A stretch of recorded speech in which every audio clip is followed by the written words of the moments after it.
প্রিয় viewers, kitchen house চ্যানেলে সবাইকে স্বাগত।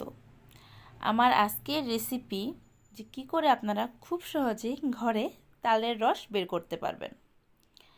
অনেকেই তালের পিঠা পছন্দ করেন, কিন্তু তালের রসটা বের করা ঝামেলা মনে করেন দেখে তালের রসটা বের করতে চান না।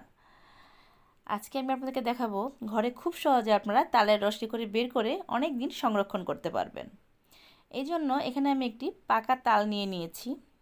আপনারা দেখতেই পাচ্ছেন আমার তালটা কিন্তু অনেক বড়, আর এটা এরকম হাত দিয়ে চাপ দিলেই ডেবে যাচ্ছে, অর্থাৎ তালটা পাকা। এরকম কালো চেয়ে তাল নেওয়ার চেষ্টা করবেন। তালটা যদি কালো হয় তাহলে তালটা খুব ভালো হয় এবং সেটা পাকা একদম। তালের উপরে যে এরকম একটা খোলসের মতো দেখছেন, এটা প্রথমে তুলে নিতে হবে। এটা আমি টান দিয়ে খুলে নিচ্ছি। এটা কিন্তু একটু শক্ত থাকে, এজন্য আপনাদের একটু কষ্ট করে এটাকে খুলে নিতে হবে। এরপর আমি এখন তালের উপরে যে খোসাটা আছে সেটা আমি সাইড থেকে আস্তে আস্তে তুলে নেব।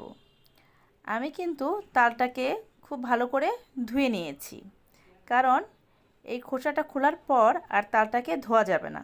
তাই তালটাকে ধুয়ে এইভাবে আস্তে আস্তে করে সম্পূর্ণ তালের খোসাটাকে আমরা খুলে নেব। আমার এই তালের থেকে 3টার মতো আটি বের হয়েছে। আপনাদের একটা জিনিস দেখিয়ে দিই, এই তালটার উপরে কিন্তু এই বোটার মধ্যে একটা শক্ত অংশ থাকে। এই অংশটার কারণেই এই তালের পিঠাটা খেতে অনেক সময় তিতা লাগে। আপনারা দেখবেন অনেকেই পিঠা বানায় কিন্তু খেতে তিতা লাগে। এই যে বোটের অংশটা আছে, এটা কিন্তু আপনারা তুলে ফেলে দেবেন। এটা কোনোভাবেই রেখে দেবেন না, তাহলে কিন্তু পিঠা একদম তিতা হয়ে যাবে। অনেক সময় তাল জাল দিয়েও আমরা খাই, তখন তিতা লাগে শুধুমাত্র এই বোটটার কারণে। তাই এটা সবার আগে এটা তুলে ফেলে দেবেন। এইবার এই তালটাকে আমি খুব ভালো করে হাত দিয়ে একটু মেখে নেব। এটাকে খুব ভালো করে আপনাদের হাত দিয়ে মেখে নিতে হবে। মেখে নেওয়ার আগে এখানে আমি 1 কাপের মতো জল দিয়ে নিলাম। তাতে করে এই তালের আঠি থেকে তালের যে পিউরিটা আছে খুব সহজেই বের হয়ে আসবে। তাই এখানে আপনারা একটু জল দিয়ে নেবেন। খুব বেশি জল কিন্তু এখানে দেওয়ার দরকার নেই, তাহলে কিন্তু একদম পিউরিটা পাতলা হয়ে যাবে। আবার অনেক সময় খুব বেশি জল দিলে তালের পিঠাটা তিতাও লাগে। তাই প্রায় 1 কাপের মতো জল দিলেই আশা করি পিউরিটা খুব ভালো করে বের হয়ে আসবে। এবার তালের আঠিগুলো থেকে তালের পিউরিটা বের করার জন্য আমি এগুলোকে খুব ভালো করে হাত দিয়ে কষলে কষলে পিউরিটাকে বের করে নিচ্ছি। এটাকে একটু সময় নিয়ে করতে হবে, তাড়াহুড়ো করলে কিন্তু পিউরিটা ঠিকমতো বের হয়ে আসবে না। এটা 8 থেকে 10 মিনিট আপনারা এটাকে মেখে নেবেন। এরপর এখানে আমি স্টিলের এরকম একটা ঝাঁঝরি নিয়ে নিয়েছি। এটা দিয়েই আমরা এই তালের আঠিগুলোকে ঘষে ঘষে তালের ভিতরের যে পাল্পটা আছে সেটা বের করে নেব। এটা কিন্তু একটু সময় নিয়ে আপনারা করবেন, এবং এইটা যখন ঘষবেন তখন একটু কেয়ারফুল থাকবেন, এতে করে হাত কেটে যাওয়ার সম্ভাবনা থাকে। তাই একটু সময় নিয়ে একটু কেয়ারফুল সহকারে আপনারা এটাকে ঘষে নেবেন। দেখুন আমার খুব সহজেই কিন্তু তালের আঠি থেকে তালের পাল্পটা বের হয়ে আসছে।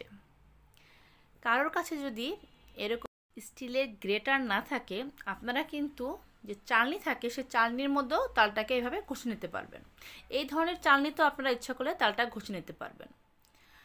আমি এখন এই তালটাকে একটু ছেঁকে নেব, কারণ তালের মধ্যে অনেক আঁশ থাকে।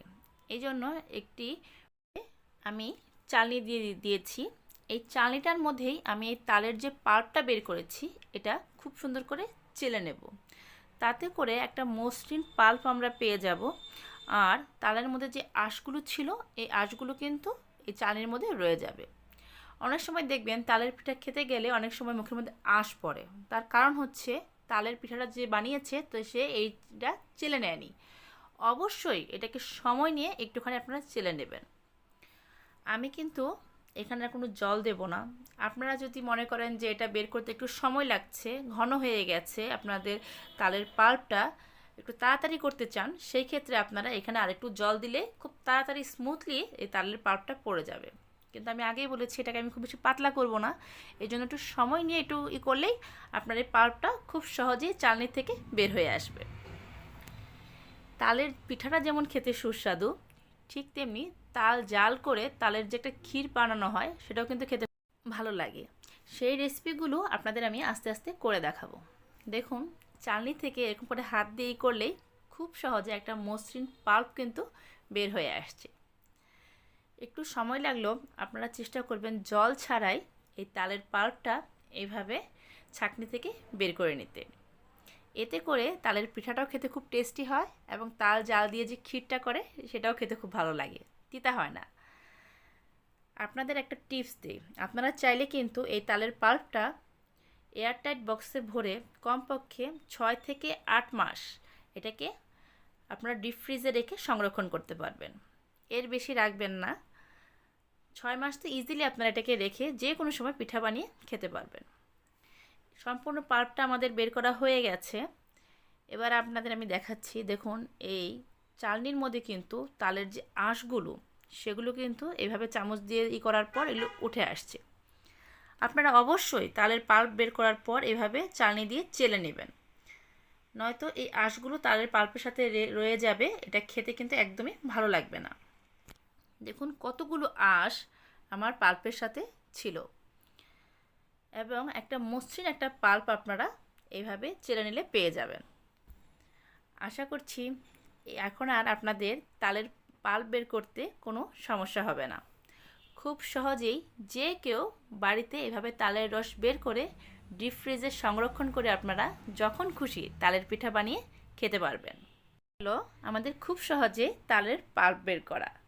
আশা করছি এই টেকনিকটি আপনাদের ভালো লেগেছে। যদি ভালো লেগে থাকে তাহলে প্লিজ আমার চ্যানেলটি একটু সাবস্ক্রাইব করে দেবেন আর পাশে থাকা বেল আইকনটি ক্লিক করতে একদম ভুল করবেন না।